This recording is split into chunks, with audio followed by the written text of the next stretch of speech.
Nice to meet you. Yeah, what's your name? Harleen. We have met. Harleen. Harleen. Hey, Ezra. pleasure. Yeah. Nice to meet you. I gotta tell you, the role. I mean, life-changing. Thank you. I came out of the theater and I'm not surprised at all that you're not just like so many accolades. I can't even talk. It was such a fabulous role. It meant a great deal. Your life for the better. Right? Totally. Okay, good. Totally. It was life ruining. You know, that would be terrible if you told me that. Life changing. Okay, good, yeah. So, did you ever read the book before playing it? Yeah, I read the book when I was 14 years old. So in my mind, when I was reading the book, you know, I was in the perspective of Charlie. Okay. And it was sort of a strange thing to get the script and then realize that now I was like, right, I was on the other end of that. You know what I mean? Being the, I had some friends in high school actually, weirdly enough, the people who introduced me to this book were very much like my Sam and Patrick. Really? They were like people who helped me through that early adolescent time where you don't know if you're going crazy or not. Right. And so then to sort of realize that I was, by the time I got the script, in the position where I could be that person who was reaching out and helping someone else. Right. It's kind of a nice, like, karmic cycle. Did Stephen Chbosky help you develop Patrick at all? Yeah, I mean, the vision was so clear in his mind. He knew exactly who this kid was, that he could tell me straight on. You know, he was always ready to guide. You know, whatever my vision was of Patrick, he was able to simultaneously accept it and also, like, you know, just like guide me into his vision of the character, which is really what we were all as actors after. We just wanted to make Steve happy because this is his beautiful, it's his beautiful story. You know? He's so amazing, and when he writes to you that you are infinite, it's just a beautiful thing. Yeah, I mean, it's true, isn't it? Yeah, very much. Thank you so much. Love it. Thank you. Thank you. Enjoy tonight. Congratulations. Thank you so much, Harleen. Please welcome the president of the board of the Santa Barbara International Film Festival, Doug Stone. Good evening, and welcome to kind of the halfway point of the 28th Santa Barbara International Film Festival. Tonight is the Virtuosos Award. It's a great evening, a chance not to see one person, but to see 6 people who had fantastic performances this year. The moderator for tonight, his 3rd year in a row, he is the host of The Frontrunners on Fandango, Dave Karger. Please welcome Dave.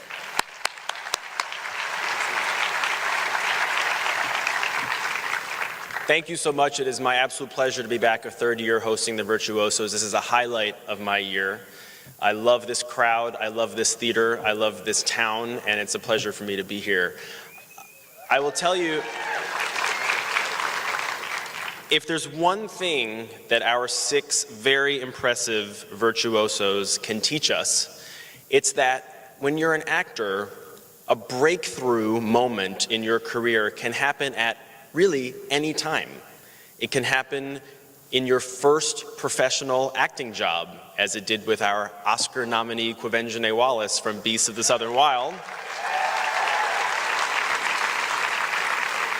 It can happen when you're, let's say, in high school or college age, like Elle Fanning or Ezra Miller. It can happen when you've been at it for about a decade or so, when you're in your early 30s, like Eddie Redmayne or Omar Sy. Or it can happen when you've been toiling on stage, film, and television for over 3 decades, like Ann Dowd. It is a fantastic half dozen of actors tonight that I'm going to have the pleasure to introduce you to, but before I do, let's watch a highlight reel of their work. Okay, next up on our alphabetical by last name list is Ezra Miller. I had a feeling he had some fans here, as well he should. I feel like every generation has that one movie that really speaks to the young generation. For my generation, it was probably The Breakfast Club. And I have a feeling that for the current generation, it's going to be The Perks of Being a Wallflower. So let's watch a clip of Perks and Ezra Miller. Please welcome Ezra Miller.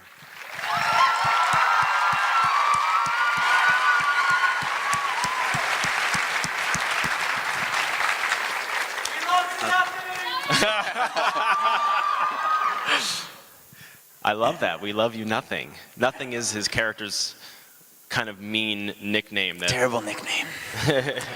I'm really glad you guys showed the crying scene. It was going to be troubling for me if it was like all of these emotional geniuses, and then this kid can cross-dress. It's impressive. Check that out. I did think the same thing. I was like, are they all just going to show that one little bit? Come on, he does a lot more than that. So for people who don't know, Perks of Being a Wallflower was a book written by Stephen Chbosky, who then adapted his own book into a screenplay and directed the movie too as a first-timer and did a fantastic job. From what I understand, you were a fan of the book, way before this was ever going to be a movie. Yeah, I read the book when I was 14 years old and was a confused young adolescent and needed a book like that, needed a mythology like that to sort of pull me through. And it's a crazy thing to then 4 years later be able to be a part of the film. When you read it, did you ever visualize yourself as Patrick, or was Patrick a completely other person? Yeah, no, in my mind, reading the book when I was 14, just coming into high school, I read it as Charlie, interestingly enough. And I actually had two friends who introduced me to the book who were seniors, who were like my Sam and Patrick in many ways, and like sort of those friends who got me through that experience. And so it was sort of incredible 4 years later to get the script and then to realize that I'd aged to the point where I could be the helpful person, not the confused young child. This character is so great in so many ways. So many young gay film characters are these very timid, confused, shy, insecure.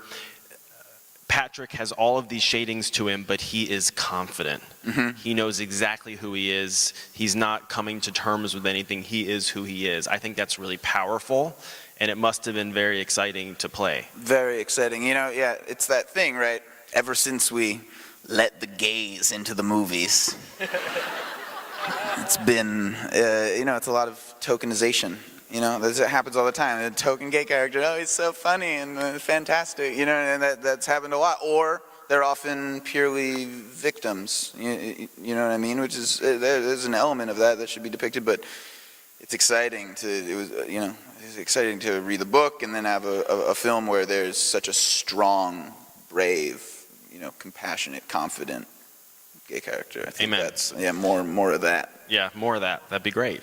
Can you talk a little bit and put your finger on what you think is so special about Stephen Chbosky? Because this is a guy who I just think has his finger on. I mean, he's got to be around my age, if not even a couple of years older. But he has his finger on what the younger generation has to be going through, is going through. He can speak to them. A lot of people putting fingers on stuff. Okay. Where can I put my finger? Did I say it twice? It's okay. It's all good. He has amazing fingers. Stephen's like the most generous guy I've ever met.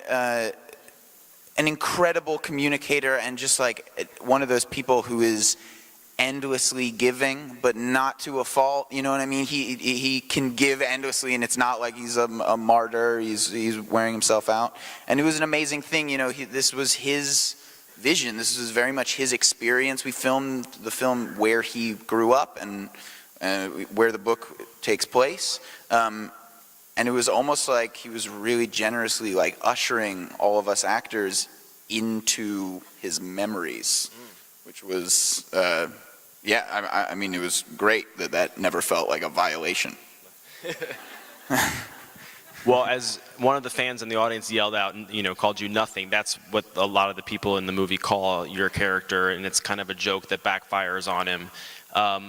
Did you try to put yourself in the mindset, I'm not going to say put your finger on it, of what it must have been like to go through your high school experience being called Nothing on a daily basis? I think that's an unfortunate reality of the American high school experience for everyone. It has an amazing ability to make everybody feel like the most insignificant cog in such a terrible machine. I mean, it makes sense that we came up with our public school system during the Industrial Revolution, because it's just like everybody's a factory worker. Eat your terrible food and go back to the room where you're silent and listen to an idiot just talk for hours on end.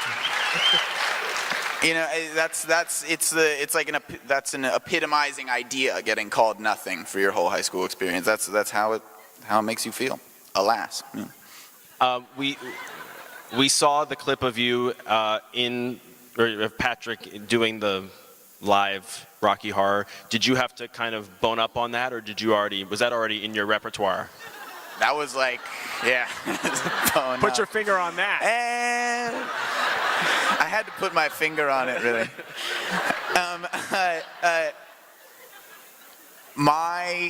So I have two older sisters, and the eldest was charged one night when I was maybe 8 or 9 years old with babysitting the younger two, and she decided to show us the Rocky Horror Picture Show. She'd never seen it before, and so we started watching it, and I was fascinated and excited by a lot of things I couldn't yet completely understand. And midway through, I think she had like an epiphany and was horrified and turned it off and was like, "You can never tell Mom and Dad that when I showed you this movie, they'll be so mad at me." And so then I was obsessed with something that I had to keep a secret, which is always good. Nothing like a nice bit of repression to make something like super freaky. And so, I was thinking about Rocky Horror from when I was inappropriately young, and so it was kind of like unleashing that that monster at long last into the world. So what did your sister say when she saw the movie? This is actually the eldest sister has a very low tolerance for anything disturbing in films, so she hasn't seen any of my other films. So this is the first film she saw, and she really loved it. Yeah, I think she was proud of me and stuff. It's nice. Yeah, so she'll never see We Need to Talk About Kevin. No, she actually will never see it. Right, that's crazy. Yeah, it is. It's intense, but she can't deal. She's the child who, like, when the witch would come on in The Wizard of Oz, she'd like cover her eyes with a pillow. You know what I mean? Okay. That's her. And then the last thing I want to ask you about, this movie has a very realistic kind of cafeteria fight scene in it, where your character is called the F word, and he kind of goes crazy, as he should. And it's a great fight scene, and you guys definitely seem to really fight. Do it. That's because we did it. Yeah. So we admitted to each other 2 months later that we both sustained relatively harmful injuries over the course of shooting that scene. We had, they bring on these stunt choreographers who were trying to choreograph with us a fight scene. It just didn't feel real. And the last thing either of us wanted was to have the gay characters in the film have like a terrible, I guess we were avoiding that, and it was looking like that for a second. And so there was that sort of great moment between Johnny and I where we were like, let's just beat each other up. Won't that look best? But you're okay now? Yeah, no, I'm fine. I'm glad. Thank you for asking. I'm glad everyone else is glad, and I'm glad you gave this amazing performance. Congratulations. Ezra Thanks, Miller. guys. Take care.